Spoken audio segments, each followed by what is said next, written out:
काल भैरव जयंती कब है? भगवान शिव के हैं, रौद्र स्वरूप, तंत्र मंत्र की होगी सिद्ध, जाने तारीख, मुहूर्त। भगवान शिव के रौद्र रूप काल भैरव की उत्पत्ति मार्गशीर्ष माह के कृष्ण पक्ष की अष्टमी तिथि को हुआ था।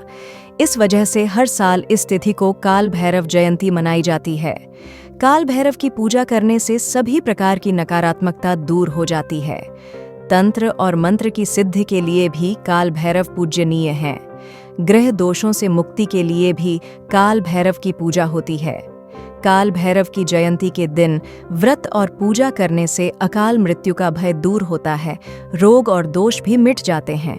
आइए जानते हैं काल भैरव जयंती की तारीख, मुहूर्त और शुभ योग के बारे में।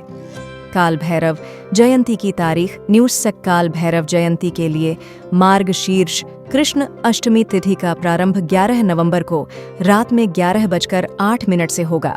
अष्टमी तिथि 12 नवंबर को रात 10:58 तक मान्य रहेगी। ऐसे में उदयातिथि के आधार पर काल भैरव जयंती 12 नवंबर दिन बुधवार को मनाई जाएगी।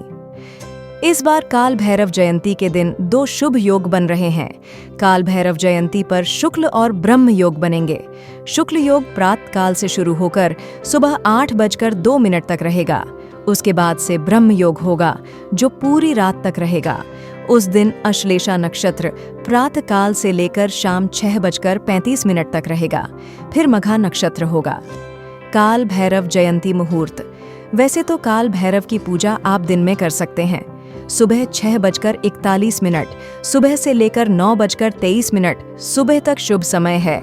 उसके बाद शुभ उत्तम मुहूर्त 10:44, सुबह से 12:05 दोपहर तक है।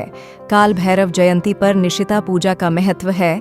इसमें तंत्र और मंत्र की साधना की जाती है। काल भैरव जयंती पर निशिता मुहूर्त रात 11:39 से देर रात 12:32 तक है।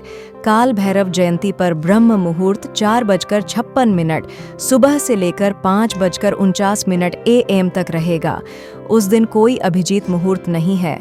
उस दिन का राहु काल दोपहर में 12:05 से दोपहर 1:26 तक है। क्यों हुई काल भैरव की उत्पत्ति? स्कंद पुराण की कथा के अनुसार एक बार ब्रह्मदेव को स्वयं पर घमंड हो गया। उसके आवेग में आकर वे भगवान शिव का अपमान करने लगे। इस दौरान वे काफी क्रोधित हो गए थे, जिससे उनका चौथा सिर जलने लगा था। तब भगवान शिव ने काल भैरव को उत्पन्न किया। शिव आज्ञा पर काल भैरव ने ब्रह्मा जी का चौथा सिर काट दिया। इस वजह से उन पर ब्रह्म हत्या का पाप लगा। इससे मुक्ति के लिए काल भैरव शिव की नगरी काशी गए, जहां पर उनको ब्रह्म हत्या से मुक्ति मिली।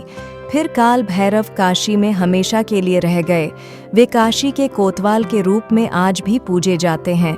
इनके दर्शन के बिना काशी की यात्रा पूरी नहीं होती है। काल भैरव की एक कथा प्रजापति दक्ष को दंडित करने का है, जो माता सती के पिता थे।